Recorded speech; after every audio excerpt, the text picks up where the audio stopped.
bem, pessoal, vamos começar, né? Eu acho que eu não esqueci nada, só quero ter certeza que eu estou gravando aqui. Está gravando. Está gravando, o microfone está aqui. Tá bom. Bom, pessoal, então hoje a gente dá início à segunda aula, né? Vamos falar sobre... A gente tem agora as equações de Maxwell. Sim. O que seria exatamente o vetor X? O vetor X X é o vetor mais famoso do curso, certo? Não, ok. Mas qual a diferença dele? X é o vetor posição. O vetor posição Em metros, unidade de metros. Mas é um observador. O vetor posição é em relação a uma origem que você define. Você define a origem em algum lugar, certo? Definição de coordenadas. Daí, bom, esse ponto no espaço está em que posição? Está o vetor que vai dar origem a esse ponto é o vetor X. É isso. Só isso. K, eu não falei de K ainda, né? Já falei de K? Vou falar agora. Eu já falei de K. Você já passou para a aula 2. Certo? Mas K é outra coisa, a gente vai falar aqui, daí qualquer coisa você pode perguntar. Bom, então, a gente mostrou que a solução da equação da onda é uma onda para aquele sistema de coordenadas, né? A onda plana pode ter soluções de ondas esféricas. A gente vai ver isso lá no capítulo 11, tá certo? Que tem uma forma, uma fonte pontual produz ondas esféricas.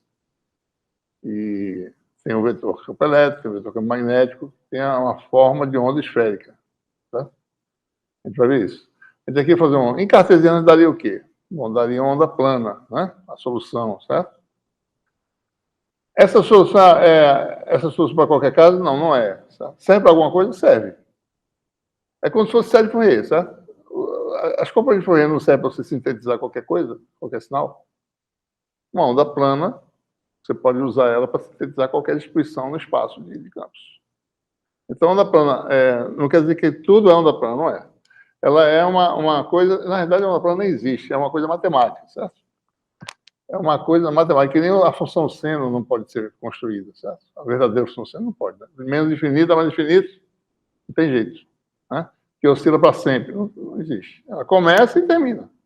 Você tem seno vezes uma função pulso, né? Você tem esse produto, aí você tem. Você não tem a seno infinita, certo? Onda plana, por que ela não existe? Porque a onda plana ocupa todo o espaço. Ela não termina nunca, tá certo? Ela está em todo lugar, né? Então, a onda plana, ela não existe, mas ela serve para modelar certos fenômenos. Você junta algumas ondas planas, você forma uma coisa empacotada. Tá? Então, é para isso que tem importância. Essa onda plana sempre aparece. Você pega uma onda esférica da antena da cidade, certo? Essa onda esférica manda frente de onda esférica. Certo? Muito longe, essa onda esférica vira uma onda plana. Porque a rádio curvatura é tão grande que fica uma frente de onda planar. Certo? Então, por isso que é importante, mesmo a gente resolvendo só nesse caso, mas isso serve para muita coisa. Tá? Bom, então, vamos ficar só falando de onda plana esse curso todo, praticamente, e mostrando certas características. Em guia de onda também, você pode mostrar que o modo guiado, no caso retangular, é uma decomposição de ondas planas, certo? Numa fibra ótica também, é mais ou menos parecido com ondas planas se propagando, certo? E assim por diante. Tá? A característica é parecida. Então, vamos lá. Vamos dar continuidade. Temos, então, as equações de Maxwell no regime harmônico. No regime valendo no tempo, a solução geral deu aquele comportamento ondulatório que se propaga a velocidade c no vácuo, tá certo? Continuamos no vácuo, né? Vamos ver como é que é o fluxo de potência, tá certo? O que a gente pode falar sobre energia e potência no regime harmônico, né? Nós temos o teorema de Point no caso geral, no caso harmônico ele vai ter uma forma específica. E depois a equação correspondente à equação da onda no regime harmônico é a chamada equação de Helmholtz. A equação da onda depende de coordenada e tempo, certo? Equação diferencial. 4 derivadas lá. Derivadas segundo em relação a x, y, z e t. Né? Aqui já sabemos com tempo, já sabemos a derivada com relação ao tempo. Então aqui só tem derivada em relação às coordenadas. Essa equação que vai aparecer é chamada equação de Helmholtz, certo? E a solução dela, a gente vai ver que é a onda plana harmônica, né? No vácuo, certo? A gente vai ter agora uma forma específica. Né? E vamos fechar a aula com aqueles conceitos que nós sempre utilizamos, densidade das coisas, né? Densidade de potência, densidade de energia. Já falamos sobre densidade de energia antes, né? Falamos sobre densidade de energia elétrica, densidade de energia magnética. Falamos sobre dissipação de potência em condutores. Agora a gente vai pegar tudo num pacote só, né? Numa formulação única para tudo. Certo? Uma coisa importante é que as nossas quantidades variam no tempo com a frequência ômega, né? Frequência angular no ômega, ou frequência F, né? E a gente vai... O valor efetivo da energia que é transferida é uma média no tempo, certo? Geralmente a média envolve o quê? Tensão ao quadrado, né? Corrente ao quadrado, envolve campo ao quadrado, certo? Então a gente vai ter sempre que determinar valores médios de quantidades que são sempre produto de duas coisas, certo? Observe aqui, né? Duas coisas escalares. Posso querer calcular o valor médio desse produto. Por que produto? Porque tem aquela história. R2, né? Quadrado da corrente. V2 sobre R, quadrado da tensão, certo? Eu tenho que calcular a média no tempo, né? E vezes H é vetor de Poynting, tá certo? E ao quadrado é energia. Então, sempre tem produto de duas quantidades, duas amplitudes. Então, se for escalar um produto desse tipo aqui, esse aqui, observe que eu estou falando das funções redondas, né? Funções que dependem do tempo, certo? Eu posso ter produto escalar de duas quantidades, né? Querer calcular o valor médio desse produto. Posso ter produto vetorial, essas coisas vão aparecer, certo? No teorema de Poynting vai aparecer isso aqui, né? Então, como é que eu calculo o valor médio, né? O valor médio você vai, por exemplo, se for produto de dois escalares, né? Ele vai pegar o quê? Num período de oscilação, qual é a média do produto das duas quantidades? É isso que a gente quer saber, certo? Ora, uma quantidade só, a média é zero, certo? Porque é seno ou cosseno. A função seno ou cosseno num período dá zero a média, né? Qual é a média? A tensão média é zero. Não tem valor médio de tensão, né? Mas você tem produtos de coisas, certo? Se for produto escalar, é o valor médio do produto escalar. Produto escalar integrado no período, né? Se for produto vetorial, é o valor médio do produto vetorial, né? Lembrando que o período é o quê? 1 sobre a frequência, né? E a frequência é 2π, ômega sobre 2π, isso aqui é 2π sobre ômega, é a mesma coisa, né? O que ele vai fazer? Ele vai escrever essas quantidades em termos dos fasores. Ele tem a receita, falou na aula anterior, né? Uma grandeza qualquer, tá certo? F, por exemplo, né? É o quê? 1/2. Isso aqui é redondo, né? Eu tenho que fazer uma letra reta aqui diferente, certo? Mais o conjugado, né? Mesma coisa para um vetor F, né? Ele é escrito como uma combinação do fasor e seu complexo conjugado.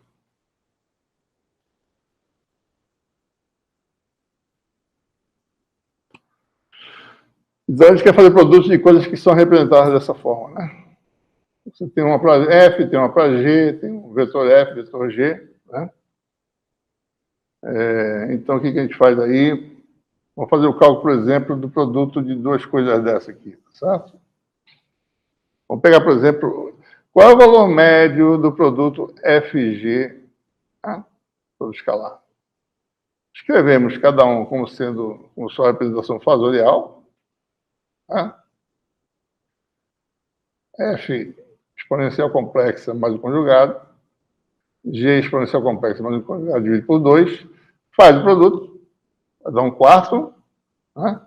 Fator aqui.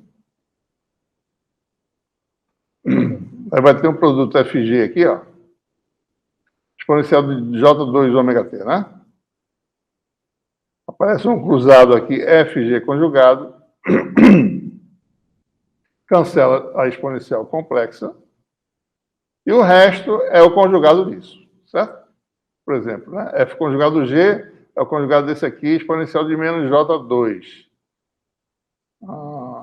aliás, esse aqui é zero, né?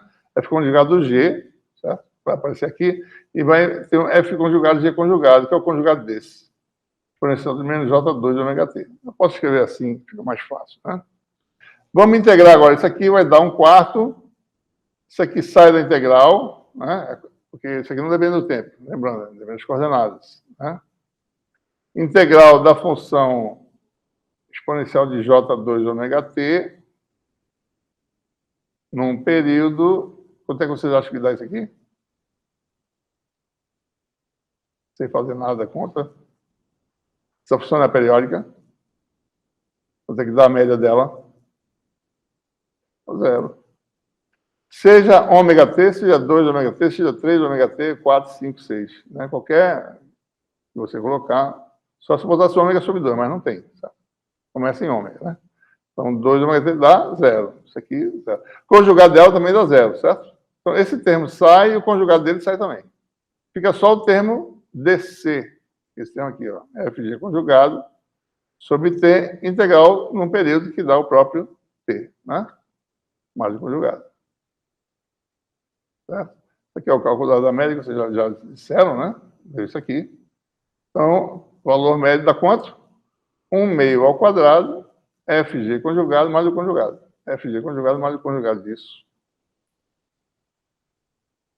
Isso aqui é 2 vezes a parte real de um deles, né? E esse 2 cancela com 4, fica 1/2. Ou seja, a receita qual é? Produto de duas quantidades. Né? O valor médio é o quê? A parte real de uma quantidade complexa que é dada por 1/2 do produto dos fazores com um deles conjugado. Podia ser F conjugado G também, tá? Que é a parte real. A gente sempre usa o primeiro e o segundo conjugado. Tá? Essa é a receita, né? Valor médio, bom, pega 1/2 do produto dos fazores com um deles conjugado e calcula a parte real. Você tem o valor médio. Tá? Mesma coisa, produto vetorial, mesma coisa. Pega 1/2 do produto vetorial de um conjugado do outro. Funções escalares, pega 1/2 dos fazores. Certo? Dos fazores com um deles conjugado. Essa é a receita de bolo, tá certo?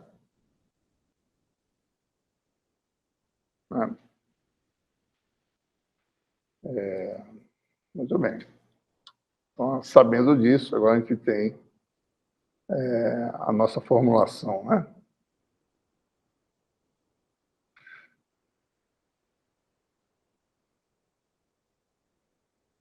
Bom, a gente já derivou o vetor de Ponte no regime temporal, nós já temos essa expressão, certo? Isso está lá no capítulo 6, né? Vetor de Ponte, eu acho, né? Estou falando a verdade ou estou errado? Está no capítulo 6, certo? Está no capítulo 7, né? A gente já tem as equações de Maxwell, esse teorema de Ponte já existe. A gente mostrou lá que tem essa quantidade aqui, esse S redondo, né? O fluxo desse vetor para dentro, porque é menos aqui da superfície fechada sigma, tem que ser balanceado pelo quê? Por um termo que é interação de campo elétrico com portadores móveis, certo? Densidade corrente vezes campo elétrico, volume, mais uma variação no tempo dessa quantidade aqui, certo? Isso aqui é como se fosse uma taxa de variação de uma energia eletromagnética, né? Magnética e elétrica. São as duas coisas, certo? Taxa de variação no tempo, que tem a derivada no tempo aqui, né? Se fosse só HB, era energia, dividido pelo tempo, energia por unidade de tempo, dá potência, certo? Bom, então a gente precisa saber o quê? Valores médios. Qual é o valor médio do vetor de Point? O vetor de Point sendo essa quantidade aqui, né? É vetorial H redondo, né? O que a gente sabe? Bom, essa é o quê? A parte real de 1/2 do produto dos fazores com deles trocado, conjugado. Né? Aqui, tá certo? A gente já fez essa conta, não precisa fazer de novo, né? Só fazer, vai dar, não sei porque eu estou fazendo tudo de novo, você já fiz antes, né? Ou seja, S é a parte real desse fasor vetorial é esse reto aqui, ó. Vetor de point temporal é a parte real de um vetor de point complexo, S, que a gente chama de S. E esse vetor de point tem nele embutido já um meio aqui, certo? Então, a parte real disso dá o valor médio.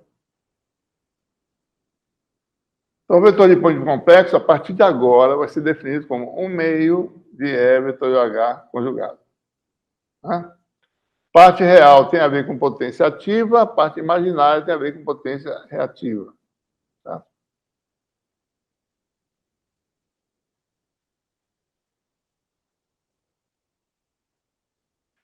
Se eu calcular a parte real desse fluxo aqui para dentro, eu estou calculando a potência ativa. Né?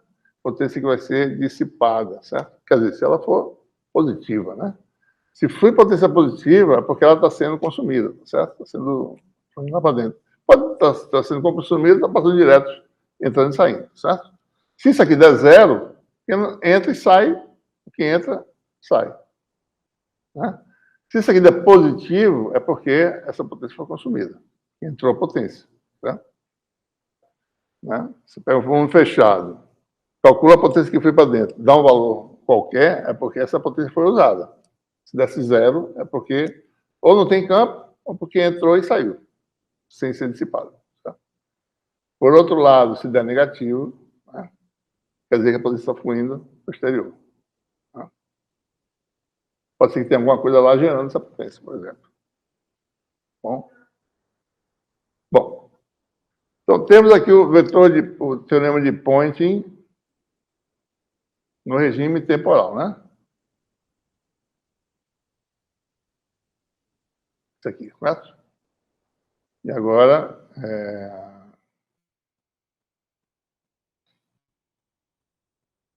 vamos derivar agora como é que é a forma complexa desse teorema, certo? A gente usa muito isso para calcular as coisas, né? Então, a gente começa com essa quantidade aqui. Por que divergente, né? Porque divergente pela lei de Gauss gera, em última análise, quando você integrar, fluxo, que é o que o vetor de Point é, fluxo de potência. Então, se eu tenho divergente, eu vou calcular o teorema de Gauss, integral no volume, e vou ter o fluxo do vetor complexo S. Né? Ora, quem é S? 1 meio de EH conjugado. Né? Já fizemos essa expansão, tá certo? Tem uma identidade. Né? Quando você expande, você tem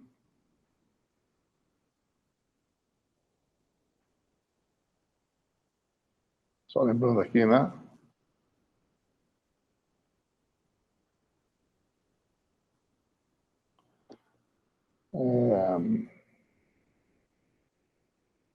Deixa eu ver quem é conjugado aqui. Você tem, eu acho que é assim, né? H tem uma identidade vetorial, né? Só para ter uma ideia, certo? Pode ser que eu tenha um errinho de sinal aqui, tá? Mas tem um produto escalar com rotacional de outro, menos o outro com rotacional de 1, né?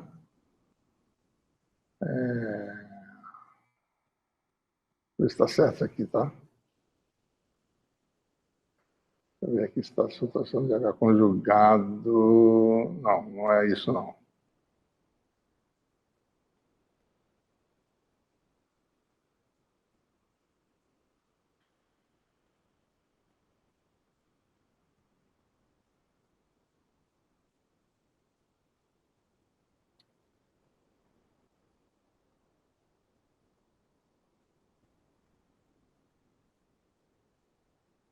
Não está certo. É isso mesmo. Porque aqui aparece um H conjugado, tá vendo? Isso aqui é o quê, né? Menos J ômega B, né? Só lembrando das equações de Maxwell, tá certo? Né? De memôria. Aparece BH conjugado, que é esse termo aqui, ó. Isso aqui é o quê? É J conjugado, né? Mais J ômega D conjugado vai dar menos J ômega D conjugado, certo? Né? Então, você vai ter um termo que é J conjugado, esse menos vai para lá, né? Esse menos vai para lá, Vou botar um menos aqui, tá certo? Vai ficar mais. Aqui fica mais, né? Então, é J conjugado mais menos J ômega é D conjugado, que está aqui, ó. Menos é D conjugado. Ou seja, isso aqui está correto, só para saber de onde vem essas coisas, né? Você fazendo essas continhas aí, você tem que o divergente do vetor de Poynting, tem esse termo, tem a corrente no meio, tem um termo que aparece aqueles termos de energia que nós conhecemos já, densidade de energia elétrica e magnética, né? Só que agora são coisas complexas, tá certo? Vamos agora integrar no volume V, né? Por exemplo, você vai ter essa integral aqui, ó, menos divergente de S, né? Você faz o quê? Multiplica por V, integra. No volume qualquer fechado, não importa, qualquer volume. Arbitrário, certo? Olha, teorema de Gauss, isso aqui dá o quê? Menos fluxo de S escalar de sigma. Tá? Superfície sigma limita a V, né? Teorema de Gauss. Então aqui é um fluxo para dentro do volume, né? Que é limitado por sigma, dessa quantidade. Isso aqui é watts por metro quadrado. Isso aqui é metro quadrado. Isso dá o quê? Watts. Né? E aí você tem a integral de volume dessa quantidade, que nós já conhecemos lá de condução elétrica, só que não tinha conjugado, era RJ. Tá? E aqui uma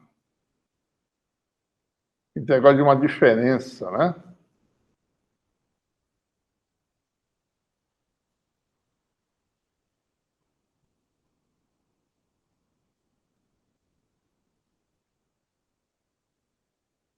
O que eu estou fazendo?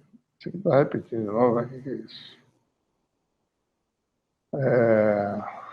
Estou repetindo a mesma coisa aqui, certo? Então vamos voltar para cá. Pronto. Então, continuando, né? Você quer a potência que flui, tá certo? E você tem. Aqui está. Bom, aqui está o resultado final, né? Potência que flui complexa. Potência complexa quer dizer, tem potência ativa e reativa. Potência reativa tem a ver com armazenamento de energia, certo? A energia fica trocando entre elétrica e magnética. Então, a potência que flui para dentro tem uma parte que é dada por essa integral de volume e uma parte que é uma diferença de quantidades, WE e WM. Só olhar o que é esse WE e WM. WE e WM estão aqui, ó. Certo? Tem o J2 ômega, né? WE e WM, né? WE é uma integral de uma função densidade de energia elétrica. WM é uma integral de uma função densidade de energia magnética. Essas densidades têm valores dados por esse 1/4 que já estava lá, tá? Só para vocês verem, tinha 1/4 aqui antes. Densidade de energia elétrica complexa é 1/4. Por quê? Porque o valor médio, certo? Vai dar, né? 1/2. A energia elétrica que a gente conhece lá de eletricidade é 1/2 de E escalar D, né? O valor médio disso aqui é o quê? 1/4 da parte real de quem? Desculpe. É 1/2, né? Da parte real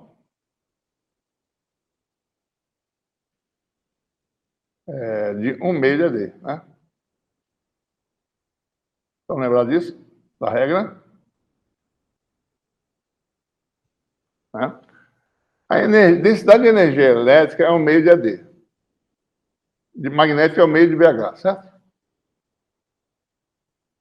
Então, se eu quiser calcular o valor médio dessa quantidade aqui, eu vou ter 1/2 do valor médio de AD. Mas o valor médio de AD é a parte real da metade de AD conjugado, por isso está 1/4. Então, esse 1/4 que apareceu veio exatamente do fato que já tinha 1/2 da densidade de energia mais 1/2 do valor médio, dá 1/4. Né? Deixa eu desligar esse telefone aqui.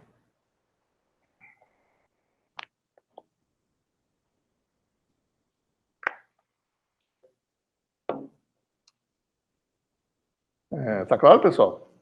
Então, a densidade de energia elétrica complexa, né, em analogia à densidade de energia elétrica temporal normal, vai ser essa quantidade aqui, tá certo? Porque o valor médio de 1 meio de ED é a parte real disso aqui. O valor meio de 1 meio de BH, no tempo, é parte real de 1/4 disso aqui. Certo? Por isso que a gente... ou seja, a densidade de energia temporal, o valor médio, é a parte real disso aqui. Certo? A densidade de energia magnética temporal é a parte real, o valor médio, do WM. Certo? E por aí vai. Né? A energia como um todo, que é integral, parte real desses valores médios são partes reais. Certo?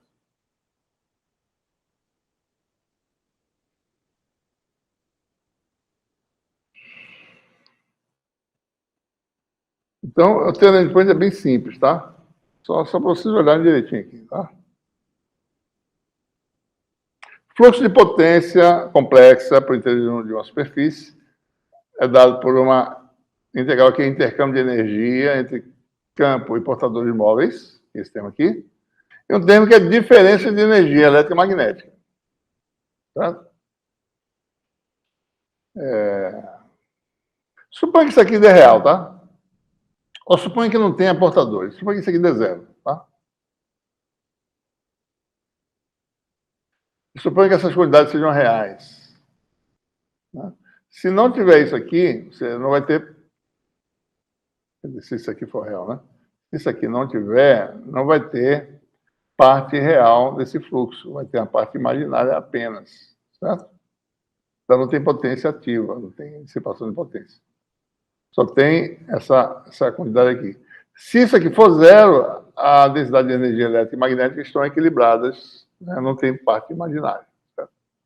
A gente vai amadurecer mais essas ideias, mas é bom entender só isso. Né? Fluxo para dentro é igual a parte que tem a ver com intercâmbio com portadores móveis, cargas elétricas, por exemplo, íons, né? E diferença de energias complexas, tá certo? Elétrica menos magnética, com esse menos J na frente. Bom? Vamos guardar isso aí, porque a gente vai usar, de vez em quando a gente revisita isso aí para poder usar, né? Bom.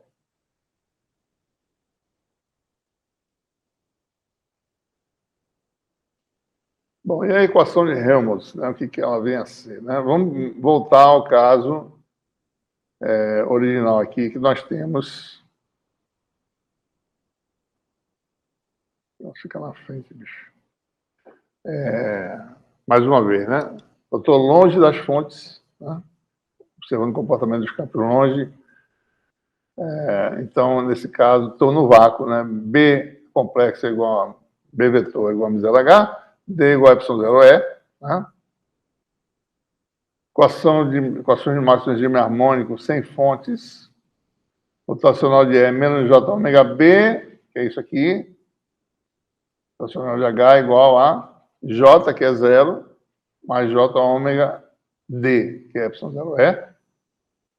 Divergente de D, que dá isso aqui, dá zero. Divergente de H, que é B, e H é a mesma coisa, né? Dá zero, certo? Vamos aplicar de novo, vou fazer algo parecido com o que a gente fez antes, né?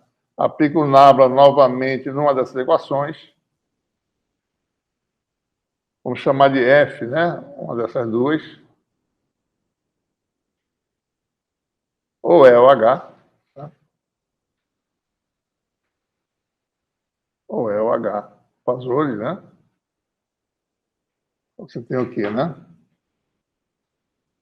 Aplicou rotacional duplo numa dessas equações, você vai ter o gradiente do divergente menos laplaciano. Divergente é zero, né? Fica menos laplaciano. Então, vou fazer aqui com calma. Vou fazer para uma quantidade aqui. Rotacional do rotacional de E.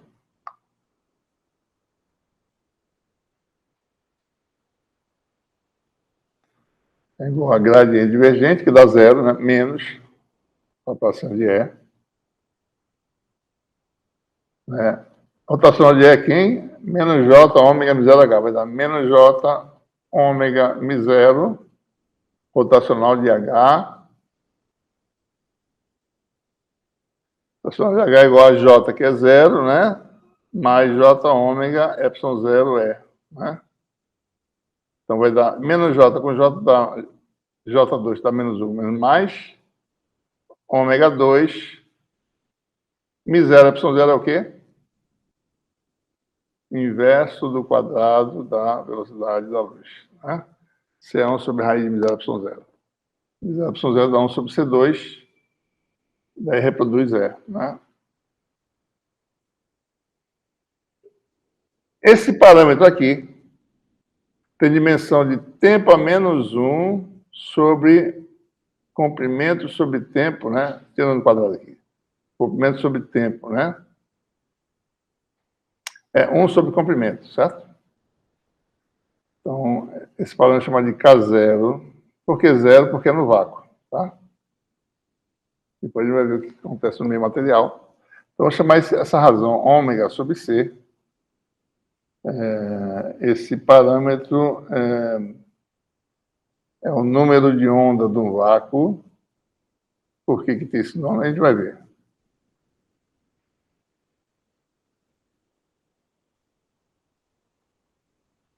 No vácuo, né?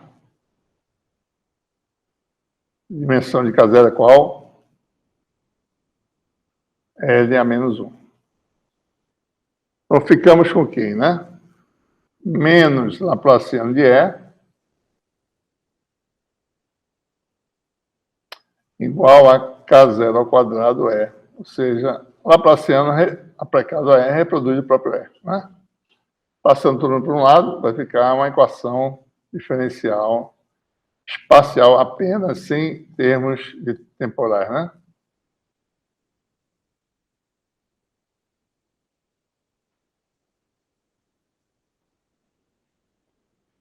Mesma coisa a gente obteria para H, né? Laplaciano de H mais K0 ao quadrado da H igual a 0. Vamos olhar aqui que as coisas fazem sentido, né? Dimensão de Nabla é 1 sobre L, aqui dá 1 sobre L2. Dimensão de H igual a dimensão de K0 ao quadrado, aliás, mais, né? 1 sobre L2, dimensão de H. Ou seja, está tudo balanceado aqui, certo? Tudo certinho. Tá? K é a dimensão de 1 sobre metro, né?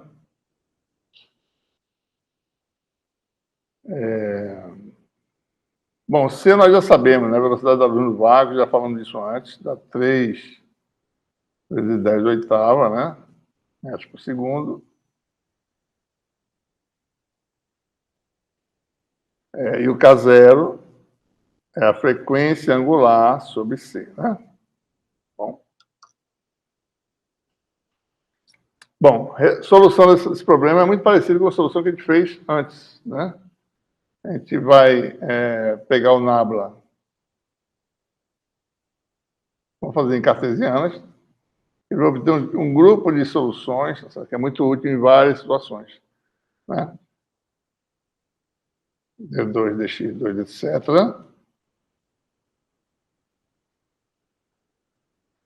Agora não tem mais derivada no tempo, ficou mais fácil o problema, né? Essa equação que a gente obteve é a que a gente chama de equação de Helmholtz, né?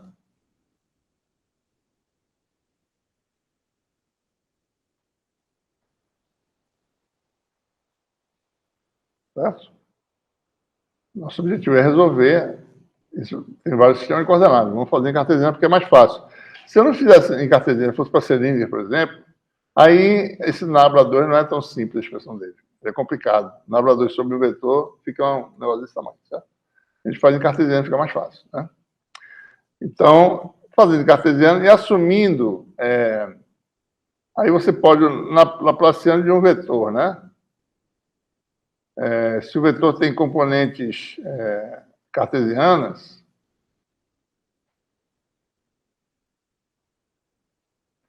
esses versores aí, né, a x, a y, são constantes, fica mais fácil, certo?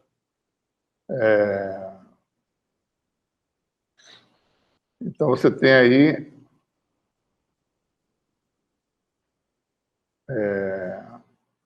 o Laplaciano aplicado em cada campo individualmente, né?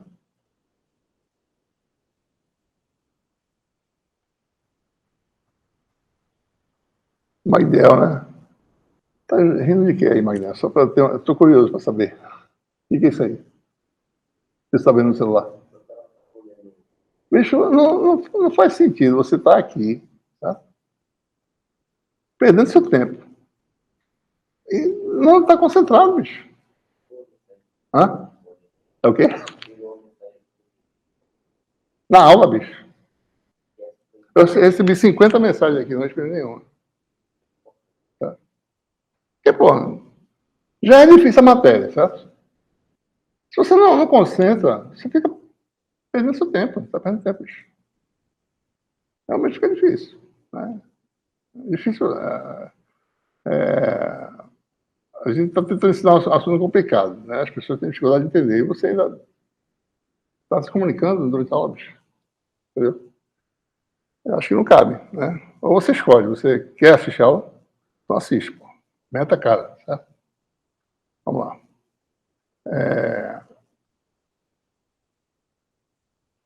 Laplaciano de aí, né? Porque o Laplaciano não atua sobre os versores, certo? Eu vou pedir para quem quiser assistir a aula, desliga o celular e vou pedir para você fazer isso agora, por favor. Certo? Bota a bola do lado aí para a gente poder trabalhar, porque senão fica difícil, até me desconcentra, na realidade, me atrapalha. Né? Certo? Então, pessoal, por causa do fato de ser cartesiano e esses versores são fixos, o Laplaciano passa direto, vai para cima do campo. Né? Então, você fica aí, essencialmente, né, uma equação para cada componente. Você vai ficar com uma equação do tipo Laplaciano de aí, mais K0 ao quadrado é igual a zero. Né? Isso também vale para H, né? Para qualquer componente tem a mesma equação diferencial, certo? Então, vamos chamar de psi, né? Mais uma vez, como a gente fez antes, ou é I, ou HI, certo? Né? Então, nós ficamos com uma equação geral para todo mundo, né? Laplaciano de psi mais K0 ao quadrado, psi igual a zero. E a gente vai usar a técnica que já usou antes, né? Lá atrás, certo? Em que psi é assumida um produto de três funções, certo?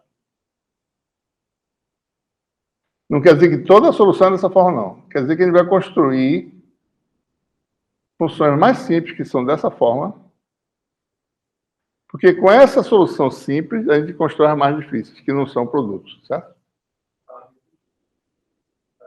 GH, né? Eu botei G de H, é G. H de Z, certo?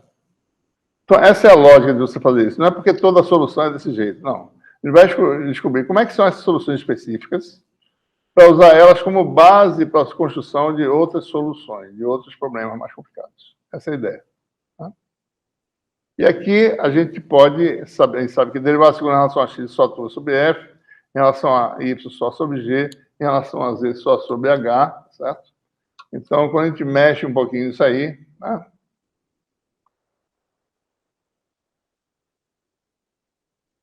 Então, você tem aí, aplicou a derivada, ficou, por exemplo, derivada segunda de f em relação a x2, e ficou um produto fora GH, né? E aqui ficou FGH. Quando divide por FGH, esse GH sai e fica 1 sobre F d2 F de x2. A outra função também, 1 sobre G, D2, G, DY2, 1 sobre H, D2H, D2, e uma constante aqui, né? E mais uma vez, aquele argumento que sempre usa, isso aqui é uma função só de x, isso aqui só de y, isso aqui só de z, se for, para dar uma constante, cada termo individualmente tem que ser uma constante. Né? E a gente escolhe tal que balanceie a equação, né? Vamos escolher soluções reais aqui. A situação pode ser mais complicada, pode ter componentes complexos, a gente vai ver quando isso acontece. Mas vamos começar com feijão com arroz. Componentes reais, né? Todos reais, K são reais, né? Ao quadrado é positivo, então isso aqui dá um número negativo como um todo, isso aqui também. Ou seja, está dando uma combinação bem específica, uma escolha de constantes, né? em que os K são todos reais, e daí eu só posso satisfazer essa equação se a soma dos quadrados der esse número de onda que a gente falou antes, que valia ômega sobre C. Né? Certo? Com isso, a gente separa em 3 equações diferenciais, que são bem conhecidas. Tá? Derivada segunda mais o quadrado de kx f igual a 0. Mesma coisa para as outras. Essas equações, né? Deixa eu abrir aqui um pouquinho.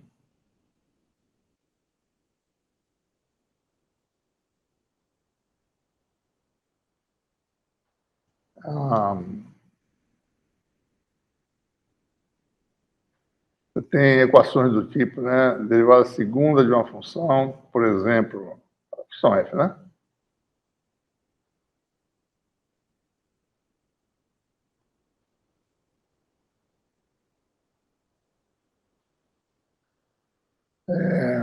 Ora, a gente pode resolver aquele fator integrante, né? Aquele fator assume, por exemplo, f igual a exponencial da forma lambda x, calcula lambda, o polinômio característico. Né? Por exemplo, suponha a solução seja dessa forma, né? Vou mostrar como é que faz. Derivada segunda da lambda 2, né? Vezes f, certo? Mais kx ao quadrado vezes isso aqui.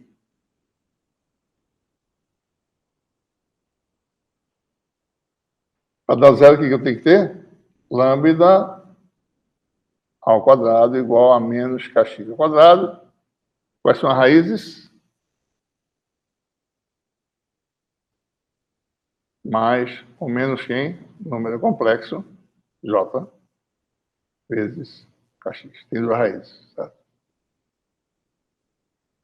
Né? Então, você tem soluções dessa equação diferencial que são exponenciais complexas, né? Exponencial de j, kx, x. Equação diferencial de segunda ordem tem 2 soluções independentes. Se quiser, pode fazer combinações lineares também, tá? Combinações soma e diferença. Uma vai dar cosseno, né? E a outra vai dar seno. Né? Com uma constante complexa na frente que não tem importância, certo? Então, soluções independentes, exponenciais complexas ou funções trigonométricas, que é a mesma coisa, né? Parte real disso é cosseno, parte imaginária é seno, né? Está aqui dentro, tá? No manuseio de ondas eletromagnéticas, é mais conveniente utilizar exponenciais complexas. Por quê, né? Porque a derivada é uma réplica da função, tá certo? A derivada segunda é uma constante ao quadrado da função e assim por diante. É mais fácil de trabalhar, né? Fazores, a gente usa sempre exponenciais complexas, tá? Ao invés de usar funções trigonométricas. É claro que quando falar chegar em guerra de onda, as coisas vão se combinar e vai dar funções de cosseno de seno lá. Mas aqui ainda não, certo? Vamos começar a trabalhar com isso aqui, né? Pois não. Esse F, ele é redondo? Não, esse é porque ele é redondo, porque não dá para... ele teoricamente é reto. Tá? Porque eu estou escrevendo... dizer que o F do tempo é assim, certo? Temporal é assim, né? Só que eu, de vez em quando, esqueço e boto essa perna aqui. Mas então, no regime só espacial, tudo agora é fazor, tá certo? Tá bom? Ou seja, para f, a solução é exponencial de mais ou menos j kxx. Para g, exponencial de mais ou menos j ky, e para h, exponencial de mais ou menos j kz vezes z. Né? E a gente pode pegar uma solução específica pegando só um sinal desse. A gente vai ver que qualquer outra possibilidade pode ser obtida dessa solução. Pega isso aqui, produto das 3, né? Menos j kxx. Então, observe o seguinte, a gente antes, quando resolveu a equação da onda, né, sem resolver, mostrou que a onda que se propagava, a gente não teve a forma dela, certo? Agora ele fala assim, bom, se no tempo a variação é periódica, com as funções trigonométricas, então ele tem soluções, né, para a parte parcial também, certo? Então, isso aqui, né? Isso é um tipo de solução específica. Escolhi todo mundo menos aqui, tá certo? A gente vai ver que qualquer outra possibilidade é obtida dessa solução, né? Bom, então...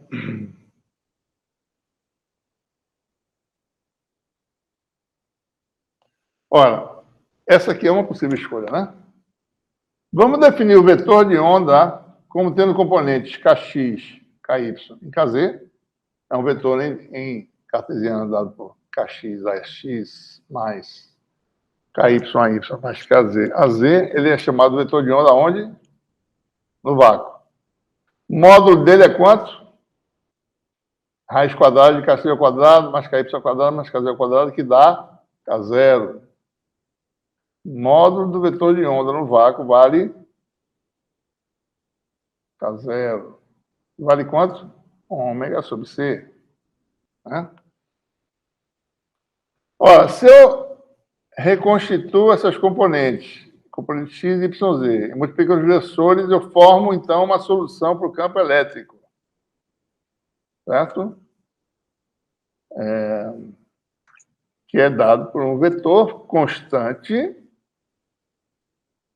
exponencial de menos jk escalar x. Né? Aqui ele está mostrando, né? Se eu calcular o produto de K com K, dá K0 ao quadrado, que dá a soma dos quadrados dos Kx, Ky, Kz. Né? Quem é o campo físico elétrico? Parte real do vetor campo elétrico fasor, vezes a exponencial complexa J ômega T, calcula a parte real. Quanto é que dá isso? Então, pega lá, é zero, exponencial de menos jkx, combina com J ômega T, calcula essa parte real. Ora, dá quanto? Né? Bom, se é zero for real, isso aqui, esse vetor pode sair da parte real, né? Vai ficar a função cosseno de ômega t menos k escalar x. Ou você pode mudar a posição aqui, né? Kx menos ômega t dá na mesma, certo? Né? Bom, digamos que o k é dado por essa expressão aqui, né? Ele está na direção de um versor, certo? Vou chamar de u. Se eu pego o vetor posição e oriento na direção de u, esse produto escalar fica simples, né? K escalar x vai ser K0 vezes magnitude de x, né? U escalar 1 que dá 1. Então, a função é a função do tipo cosseno de K0x menos ômega t, né? Então, o que a gente está vendo aqui? Né? Que para isso aqui, tá certo? Instante de tempo. No espaço, a função varia harmonicamente com uma frequência espacial dada por K0, né? Angular. Isso aqui é o coeficiente de x, né? Isso aqui é o coeficiente de tempo. Isso aqui chama-se frequência angular temporal. Semelhantemente, esse número de onda aqui é o quê? Uma frequência angular espacial, certo? É o coeficiente de x, né?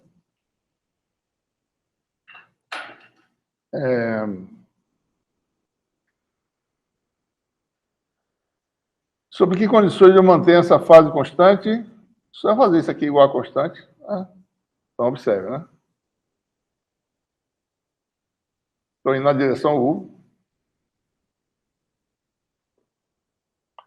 X aponta em qualquer direção, daí eu peguei X e orientei nessa direção. Então, a coordenada aqui mede X metros ao longo dessa direção.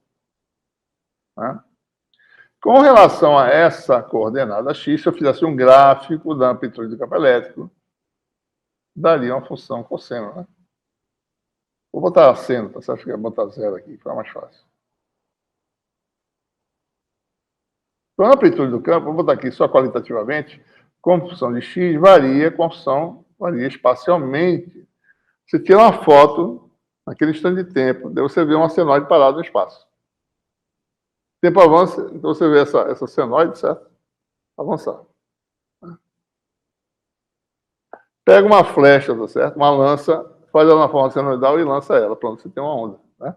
Exatamente isso. Ela é rígida e se propaga rigidamente aquela onda rígida se propagando, certo? Se você ficar parando observando, você fica vendo a coisa fazendo assim, né? Deixa eu ver se eu tenho alguma animação para mostrar aqui.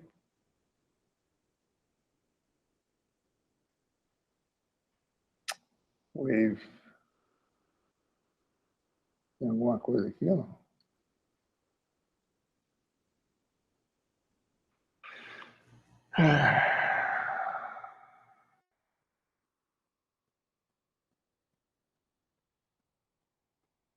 Vamos aqui. Só um minuto. Dá uma olhada aqui.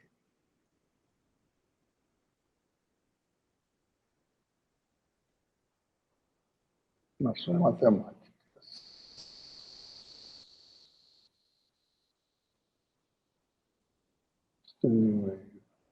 Não tem.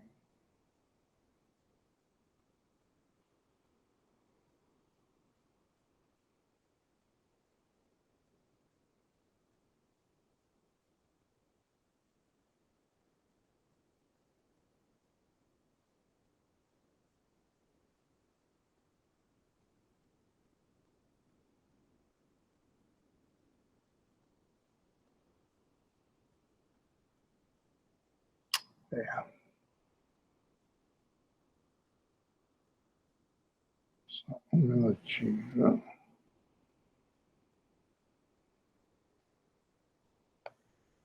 Vou fazer, talvez tenha alguma coisa que eu possa mostrar aqui rápido, certo?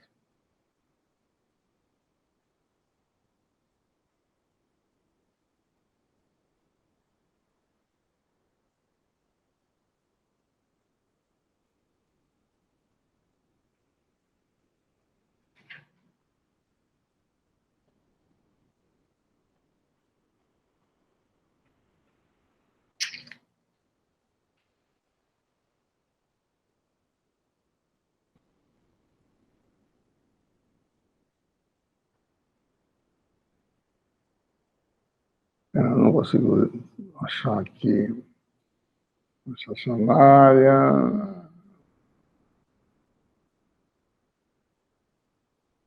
Fiz tanta coisa, eu tinha nem que estar agora no momento.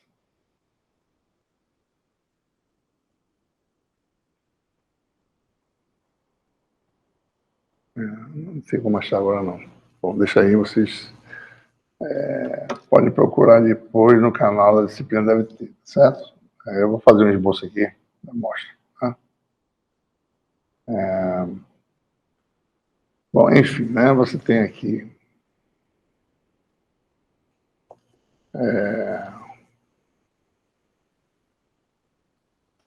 no espaço, né?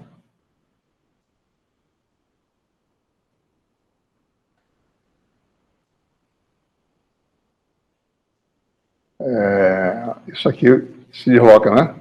Depois de um certo tempo, mesma coisa, só que está deslocado, certo? Vou fazer aqui, tem que fazer aqui. Ou seja, isso aqui anda, né? Mas ela é rígida, tá certo? Se você ficar aqui parado, você vai ver isso aqui variando no tempo, né? Num ponto do espaço, você vê uma função temporal com frequência ômega, né? Se você tirar uma foto, você vê uma frequência espacial, uma função senoidal com frequência espacial, que é K no caso, né? Agora, certo? Bom, então só calculando aqui a velocidade, né? Se manter a fase constante, né? Basta derivar, certo? Em relação ao tempo. Qual é a taxa, com que taxa ele tem que se mover junto com essa crista de onda ou com essa fase para mantê-la constante, né? Calcula a derivada, vai ficar dx dt igual a ômega, dx dt igual a ômega sobre k, k é ômega sobre c, dá a velocidade da luz, certo? Né?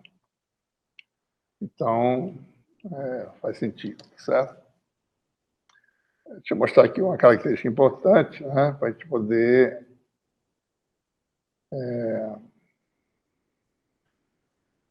Bom, isso aqui é um período espacial, né? Velocidade angular é K0, certo? Vamos lembrar, né? Período temporal é inverso da frequência, né? É ômega sobre 2π, que é 2π sobre ômega. Em analogia, período espacial, seria período temporal, né? Período espacial, lambda, zero no vácuo, né? É 2π sobre a frequência espacial. Mas quem é a frequência espacial? Está zero. Radianos por metro, né? K0 radianos por metro, certo? Número de onda. Vou chamar o número de onda também de frequência angular espacial. Bom, tem uma frequência em ciclos por metro? Tem. É o análogo ao F, que chama de Ni, certo? K0 é 2π, uma frequência em ciclos por metro. Que sequência é essa? Quantos ciclos por metro tem? Chamar de Ni, certo? O pessoal de física pega Ni e chama de ômega. Aí confunde tudo, tá certo? Chama de... O Ni ele pega um Ni e chama de F, na realidade. O pessoal de física pega o Ni, chama desse F aqui, certo? Mas fica complicado. A gente usa essa definição, certo? Isso é uma frequência espacial, né? Ciclos por metro. Tem tantos ciclos por metro, certo? Então, se você pegar agora, né? K0 é ômega sobre C, né?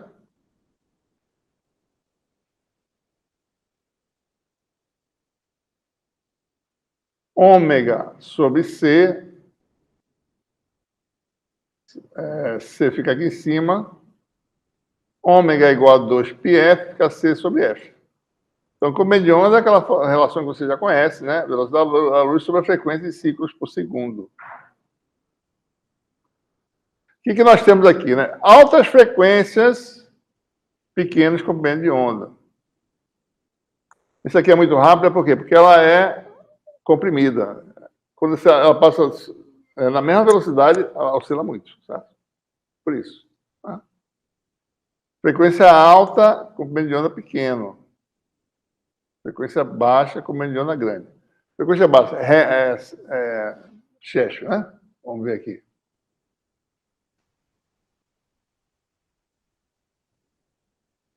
Qual é a frequência do nosso eletricidade aqui? 60 Hz, não é isso? Qual é o comprimento de onda?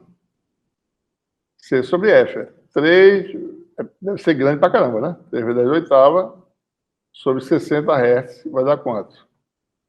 Vai dar 3 sextos, dá 1 meio, né? Vezes 10 a sétima metros, certo? Em quilômetros dá quanto? Dá 1 meio vezes 10 mil, né? Quilômetros, né? 10 a sétima, certo? 1 metro, né? 1000 metros é quilômetro, né? 10 mil metros sobre... Desculpe, não é 5, não é 2 aqui, né? 10 sobre 2, que dá 5.000 quilômetros. Com mediana para uma onda de 60 Hz é 5.000 quilômetros, certo? Né? A borda azul do espectro, onde é que ela está? Olha, com de onda dela aqui é mais ou menos da ordem de... Vou botar 300 nanômetros, já não dá para ver mais, eu acho, certo? A borda vermelha, o comediano é maior ou menor? Vocês sabem? Sabem disso, não? Está 700. É maior. Certo? Aqui a frequência é maior, né? Aqui a frequência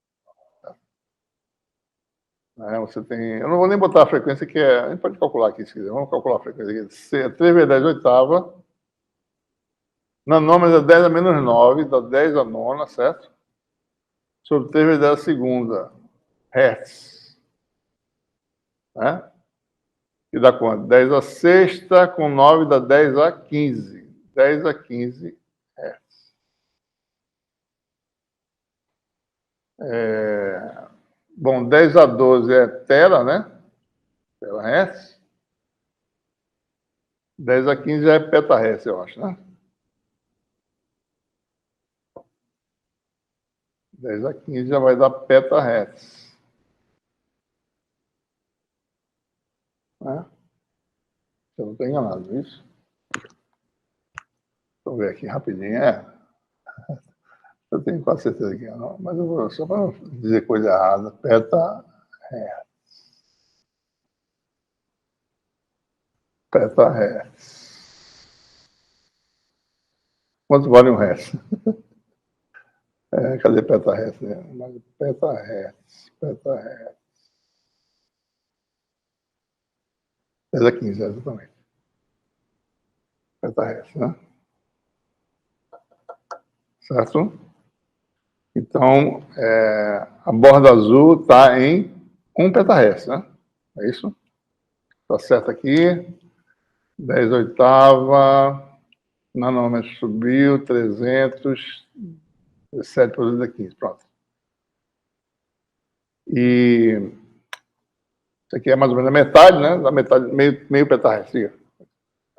No caso da rede, isso significa dizer que a gente conseguisse tirar uma foto da onda agora, eu teria um pico aqui, e o outro pico só daria 5 micrômetros. O próximo pico, né? Está 5 micrômetros aqui. Mas nesse caso, essa onda ela continua viajando. Continua viajando, Só que ela não varia muito no espaço, né? A diferença é que quando as coisas têm frequência alta, o circuito desse tamanho aqui, se o comediante é dessa ordem, o que ele é aqui, um capacitor, para virar um indutor do lado de cá. Né?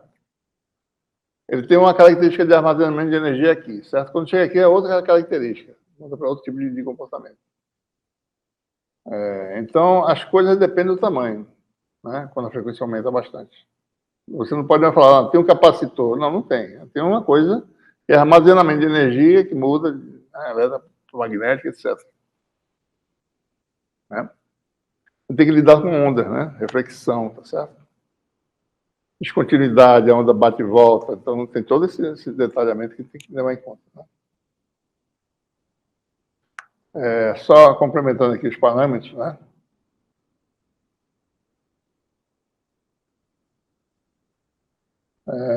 Tem essas definições que a gente falou, ó, frequência angular temporal, frequência angular espacial, que é o número de onda, período temporal, período espacial, que é como bem de onda, que a gente chama, certo? Relação entre frequência angular e frequência em ciclos por segundo, né? Mesma coisa para o número de onda, frequência ciclos por metro, né? Frequência inversa do período, frequência temporal, frequência espacial, inverso como bem de onda. Né? Certo? Tem essas... a gente pode ver dessa forma, né? Bom, vamos continuar aqui. Nós calculamos o campo elétrico. Tem algumas propriedades importantes aqui, certo? O campo elétrico é dado por essa expressão. Daí tem uma propriedade, tem divergência nula, certo? Se eu calcular a divergência de um vetor dado por essa expressão,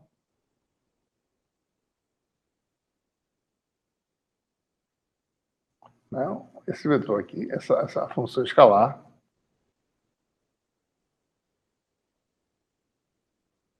eu estou chamando de K, né? K, vetor de onda. Divergente disso aqui, divergente de uma função, né? A gente pode calcular, tem uma identidade lá no capítulo 1, tá certo? Isso vai dar o produto escalar do vetor, que é constante, com o gradiente da função. Aliás, vai dar menos JK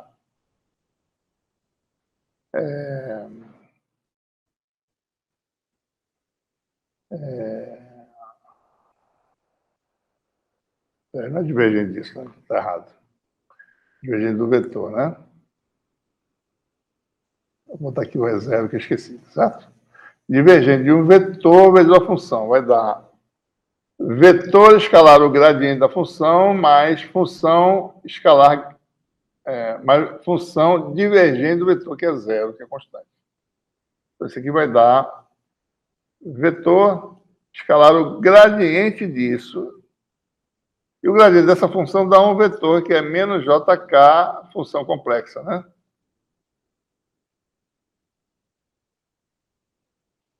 Certo? Esse é o resultado. Ora, como isso aqui é zero, porque não tem fonte, né? Conclusão, para o escalar de K com zero dá zero.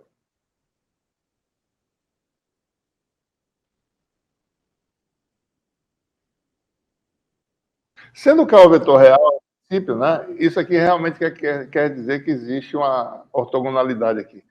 Apesar de eu já ter falado para vocês que E0 pode ser um vetor complexo, não tem direção no espaço, né? Ele não está no espaço, porque é complexo, né? Você tem que trazer para o tempo para saber, né? Mas isso aqui a gente pode interpretar assim, certo? É uma ortogonalidade, né? Dessas quantidades. Se ele fosse desenhar, se esses vetores fossem reais, quer dizer o quê? Que eles são ortogonais. Tá? Certo? Então, a primeira propriedade é essa. Vamos botar assim, simbolicamente, né? Isso quer dizer que E0 é ortogonal a K. Né? Assumir eles reais, em princípio. Certo? A outra coisa que a gente precisa fazer é determinar H. Ora, rotacional de E igual a menos J ômega mi 0H. Se eu sei E, eu sei o H, certo?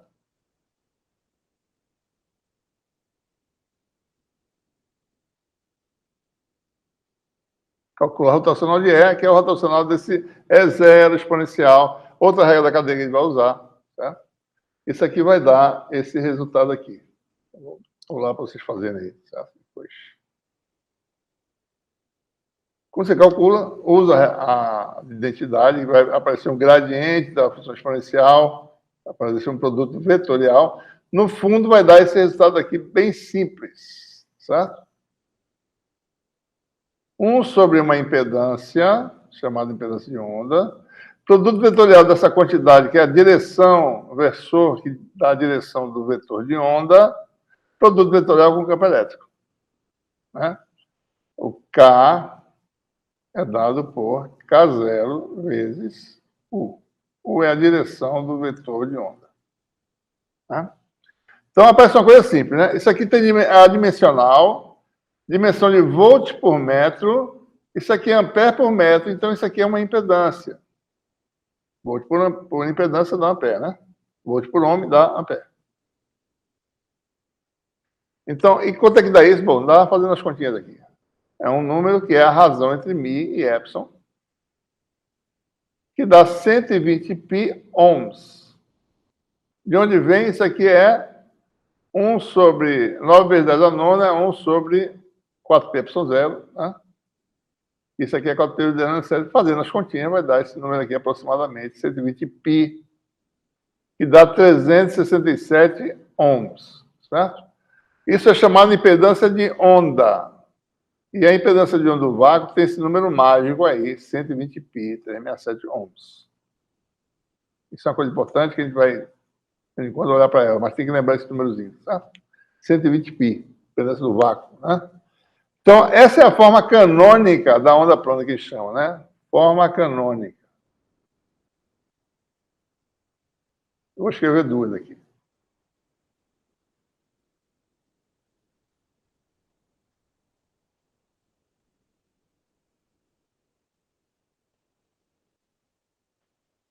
Qual é a forma canônica? Bom, o campo elétrico é simples. O campo elétrico é um vetor constante, exponencial de menos J, K, escalar, vetor posição. Certo? Quem é H é fácil. Né? Em magnitude é campo elétrico sobre impedância. Certo? E tem uma direção, que é U vetorial já está aqui, tudo dito, certo? Sobre Z. Zero, né? Z0 é 120 π. Raiz de zero sobre epsilon zero. Tá? Isso aqui já tem aquela fórmula. U vetorial é zero exponencial sobre Z0. Está aqui.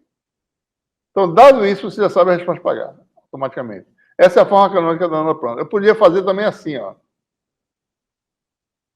Então, só para a gente entender aqui, tá certo?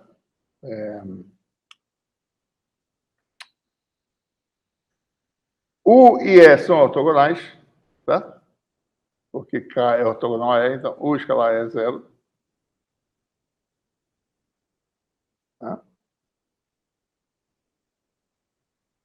H é ortogonal a ambos, U e E, certo? U dá o quê? O sentido de propagação da onda plana. É um versor ortogonal à frente onda, que é um plano. É a mesma coisa que já falamos antes. O vetor de onda K está nessa direção e U dá essa direção. Tá? Perpendicular a U. E H é perpendicular a U e A é nessa forma, certo? Então, se eu fizer um desenho,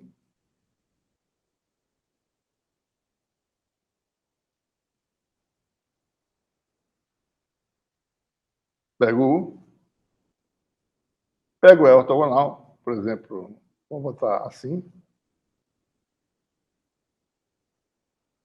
Então, H está no sentido de quem? De U produto vetorial com E, que seria esse sentido para cá. Vetor de Poynting é E vezes H, né? É vetor de H? Está apontando para onde? Para cá. No sentido de U. O vetor de Poynting aponta no sentido do fluxo de potência, no sentido do campo, né? Da propagação, que é o U. Né? Então, vetores são mutuamente ortogonais. Né? E e H estão num plano ortogonal a U. Esse é o plano de fase constante, contém os campos. Tá?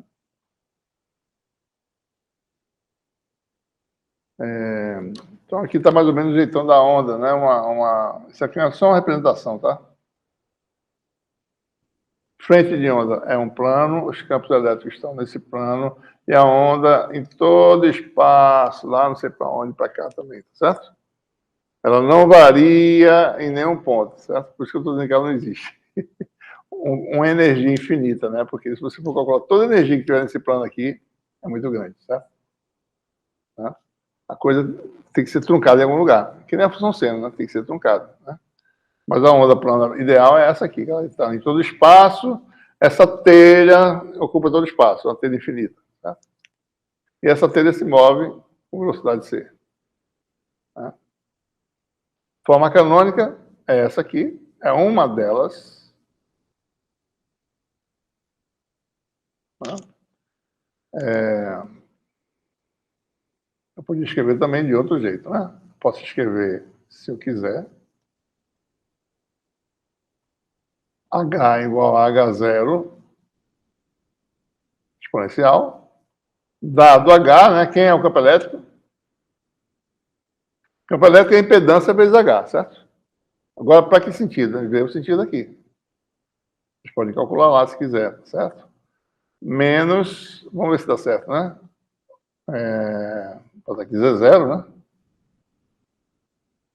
U vetorial H. Ver se está certo. Se não tiver certo, a gente corrige. Né? U vetorial H dá para baixo. Então, menos dá para cima. Não está certo. Então, a forma canônica pode ser assim também, né? Dado H, calcula E. Tá? Mesma coisa. Ou dado E, calcula H, daquele jeito. Ou dado A, calcula E.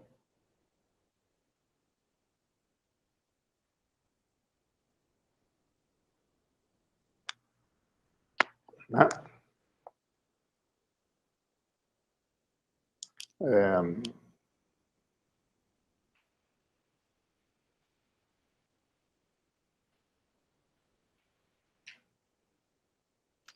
Tem coisa para falar aqui.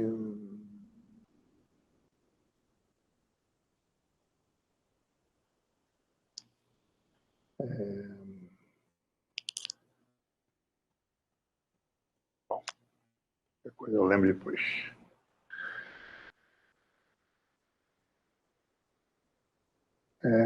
Eu me lembrei agora que Jorge está do outro lado, né? Se ele tiver pergunta a fazer, eu não ouço porque eu estou com esse negócio aqui. Deixa eu ver se ele falou alguma coisa aqui. Tem mais gente aí, tem 3. Não, acho que ele já saiu, não está aí não. Vai ver que ele perguntou, não respondi nada e foi embora. Não, bom.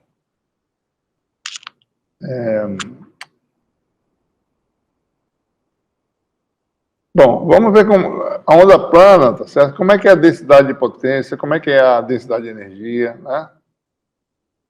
Vamos calcular as quantidades, né? Você, assumindo que o campo agora é o campo de onda plana, né? Aqui está o vetor de Poynting.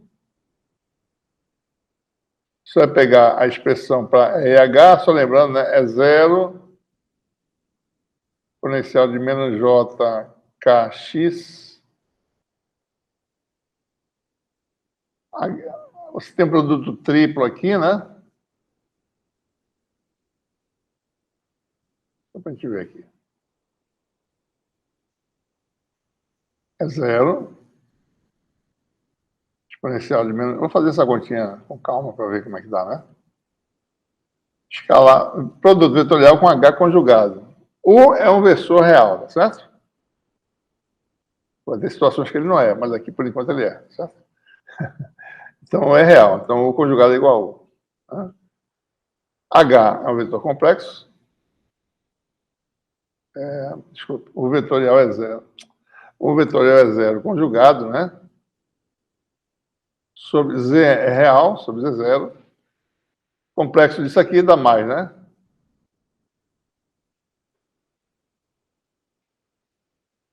Então, isso aqui cancela, dá 1, né? Produto A vetorial B vetorial C vai dar produto escalar de A com C na direção de B, dá um módulo ao quadrado.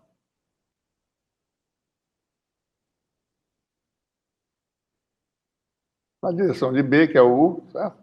E isso escalar isso na direção de zero conjugado, mas isso escalar isso dá zero, certo?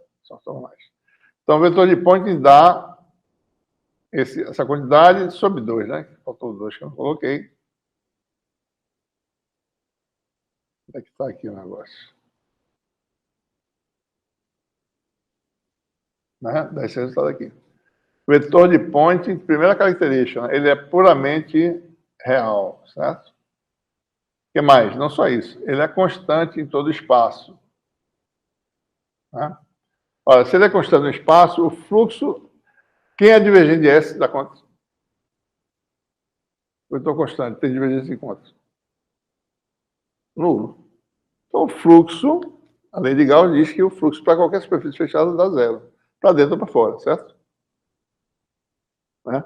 Então, uma onda plana, ela entra num lugar e sai, ela não é dissipada. Por que não é dissipada? Porque no vácuo não tem nada que dissipe nada, certo? No vácuo não tem matéria, certo? Então, a onda passa no vácuo e não acontece nada. Se tivesse matéria, talvez houvesse algum tipo de absorção, mas não tem matéria. Então, a onda plana está passando no vácuo.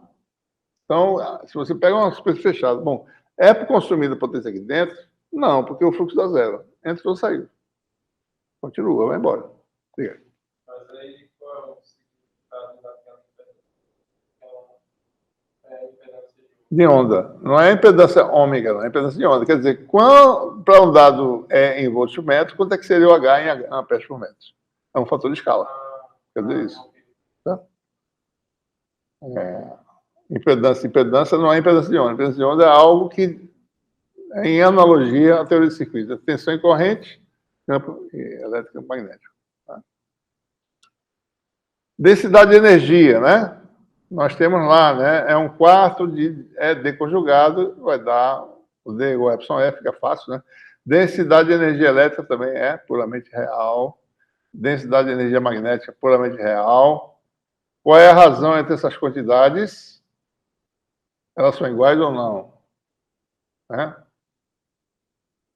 Então, veja, teorema de Poynting, tá certo? Tem um termo lá, do lado direito, que diz assim, o fluxo de potência é igual a potência de intercâmbio, que dá zero, não tem vácuo, não tem... J é igual a zero, certo? O primeiro termo de volume dá zero. O segundo termo que aparece lá é uma diferença de energia eletromagnética, não é isso? Ora, se o vetor de Poynting, o fluxo dá zero, porque energia elétrica e magnética são iguais. Está balanceado o sistema. Tá? Vamos ver aqui, né? Vamos ver pela densidade, descobre. Isso aqui dá quanto a razão dos dois? Epsilon sobre mi é igual a ZH, né?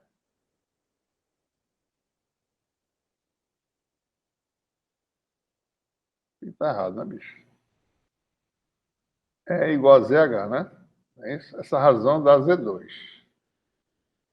É isso? Estou errado. E Z0 ao quadrado é o quê? Mi0 sobre epsilon 0.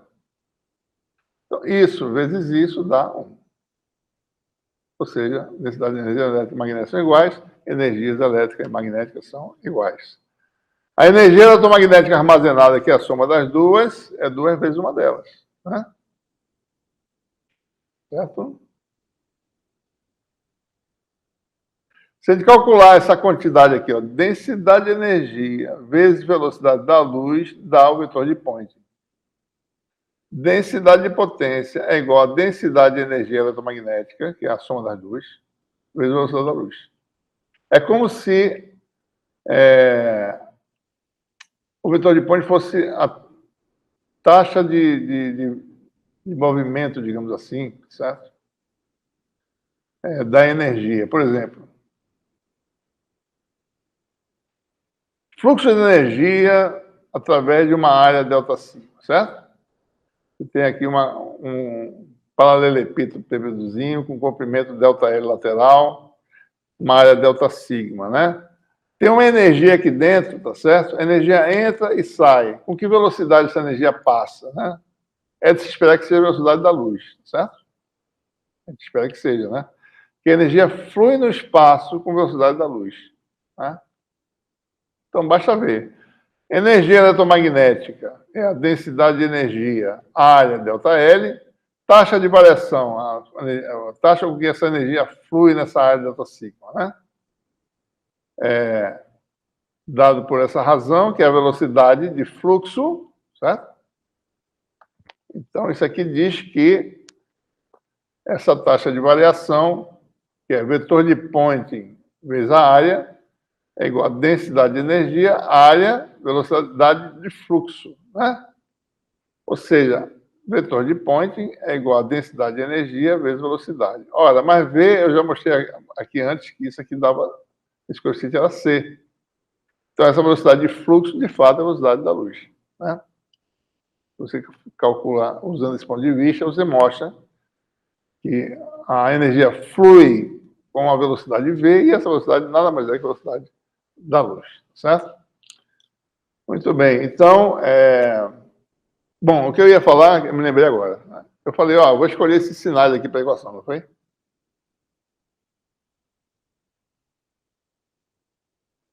Então, nós fizemos uma escolha específica, né? Na nossa solução, a gente escolheu componentes desse vetor, todos dados por essa parâmetro, certo? Ora, eu escolhi menos JKX, não foi?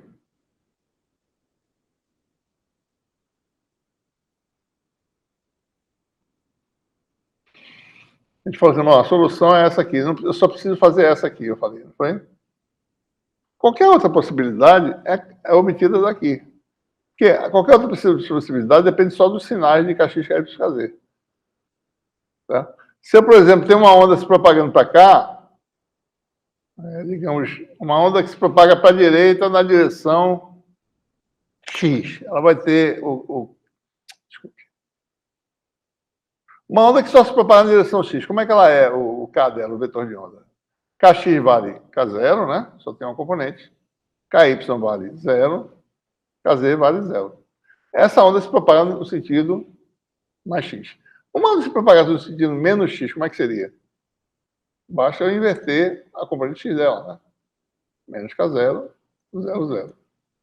Na prática, a dependência com as coordenadas aqui é menos j, K0, x, né? Isso escalar a vetor posição, que é x, y, z, né? Que é o fator que aparece no exponencial. K0 vezes x mais 0 mais 0, dá isso aqui. E essa onda aqui, quando ela se propaga na direção do espaço, todo escalar de K com x vai dar quanto? Menos J, né? K escalar x, que é a onda que a gente falou que é a solução, né? Para K escalar x vai dar menos K0x, com menos dá mais, que vai dar exponencial de K0x. Essa onda se propaga no sentido menos x. Quem governa são as componentes de K. Então, todas as possibilidades estão cobertas aqui. Tá? Por exemplo, uma onda que tem essa forma está no sentido de K, certo? Se eu escrevesse assim, ó, exponencial de JKX, está no sentido de menos K. Eu posso fazer isso aqui, eu posso deixar sempre assim e mudar o sinal das componentes. As componentes que vão determinar para onde está indo a onda, certo? Né? Quando eu preciso de duas ondas ao mesmo tempo, aí eu escrevo as duas separadamente. Mas quando não, eu posso escrever todas a partir dessa aqui. Ela cobre todos os casos. Ok? Então, pessoal, a gente para aqui. Temos mais uma aula na quarta, né? Daí, semana que vem, professor, meu foco começa aí, certo? Então, até a próxima.